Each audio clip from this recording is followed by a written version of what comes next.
How to stop mental loops. Why won't your mind stop looping? Why do you keep thinking about the same thing over and over and over, even when you know you're exhausted? You feel exhausted, even when you want relief, even when you tell yourself to let it go, or the topic is over and you want to move on. It's like you feel it. This is not random. And this is not just us overthinking. This is not stress related. This is a loop. And loops do not exist without a solid reason. Your mind does not repeat something endlessly unless it believes that something is unresolved. So the question is not, how do I stop thinking, right? Because we're not going to stop thinking. How do I stop thinking? The question is what is not being or getting resolved in my life? Because your mind is not trying to overwhelm you. It's actually trying to complete something. So we're thinking about these things on repeat over and over, 10 to 14 of the same thoughts, and we want to break free. And until that something is completed, it will continue. That's how loops work. They repeat until there's actual closure. And most people try to close the loop through thinking.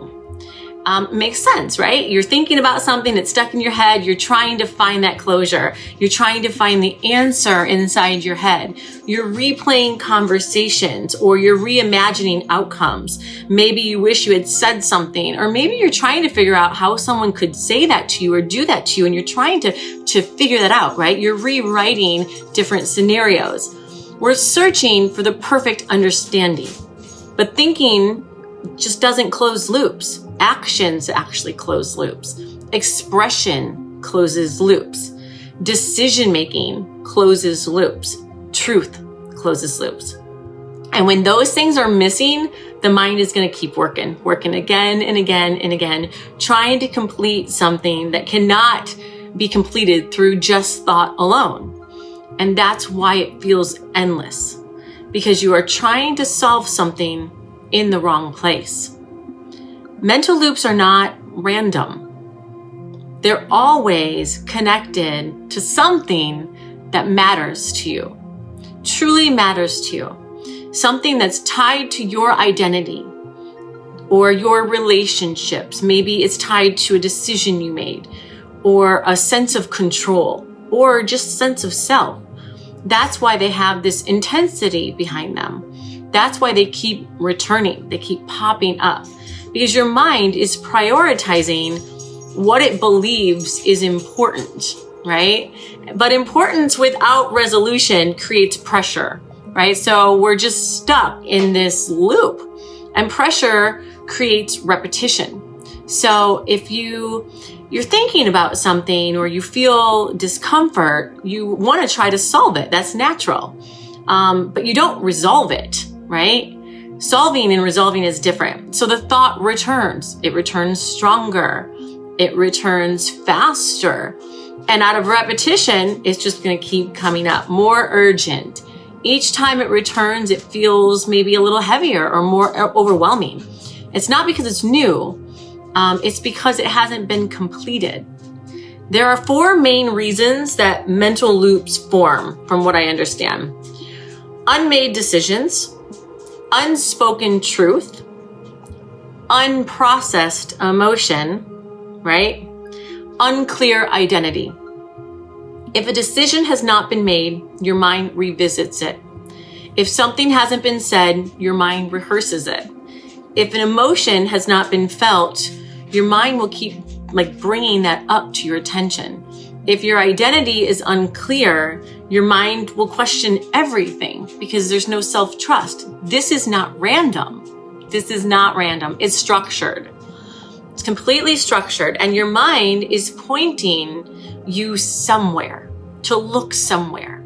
So if you replay a conversation, maybe something wasn't fully expressed, or you're trying to go back and find new understanding. If you loop on a decision, or maybe something that hasn't been chosen, you're in a distrustful place with yourself and your own process to decide, right? If you can't let something go, it's because something hasn't been felt yet. You're waiting for something. If everything feels uncertain, your identity is not grounded.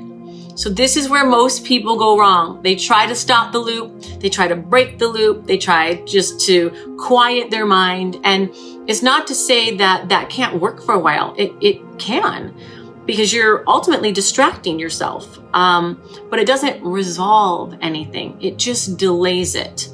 It slows it. It's still going to come up until your body feels like it's resolved, because what's unresolved just doesn't disappear. We store everything. It waits for us, right? Any problem you have, it waits. And when things get quiet, it will return. So if you want to stop mental loops, don't suppress them. You follow them. You ask your body, what is this trying to complete? And when you ask that honestly, something, a feeling or a moment or a new thought will surface. A truth or a decision, some sort of emotion attached to that, something maybe you've been avoiding. Recognition is not always enough. You already have recognized many things, I'm sure, in the process of, just life, right? Just experiences. But if nothing changes and the loop is continuing, it's because recognition without action doesn't create this idea of closure. It creates awareness without resolution. There's a difference. That increases pressure. So the next step is action. You make a decision, even if it's uncomfortable. You either say what needs to be said, even if it's difficult, right? You take that step. You allow yourself to feel what is there, even if it's truly heavy. And you redefine who you are, even if it changes things, because your truth is always going to bring the right people closer. It's never going to push the right people away. And so that's how loops close. It's not in your head, it's in your life. Your mind will resist this. It will try to keep you thinking, because thinking feels much safer than acting. Think about that. Thinking feels safer than acting. But safety is what is keeping the loop alive, right? So you have to move towards what feels really uncomfortable, because when you're uncomfortable, that's where true change, happens. It sparks. That's where resolution is. Mental loops are tied to control. You are trying to control something that felt out of control for you, or you're trying to predict an outcome. You're trying to avoid an outcome or avoid being wrong. You're trying to prepare for every possibility. Or you're trying to think, how to kind of revamp how someone thinks of you. So you think more and you think more and you think more, but you can't control everything. And the more you try, the more your mind works harder. Trying to solve something that cannot be solved is maddening. That's the loop. That's the condition. Part of stopping mental loops is releasing control of the thought, is accepting that everything you can't predict everything. It's accepting that action is still required, even without certainty. And that's where trust is built and comes from within. Trust in your own ability to handle what happens when it happens, not trying to think ahead or behind. Trust in your ability to respond, not react. Trust in your ability to make adjustments. Without trust, you will stay stuck in thought.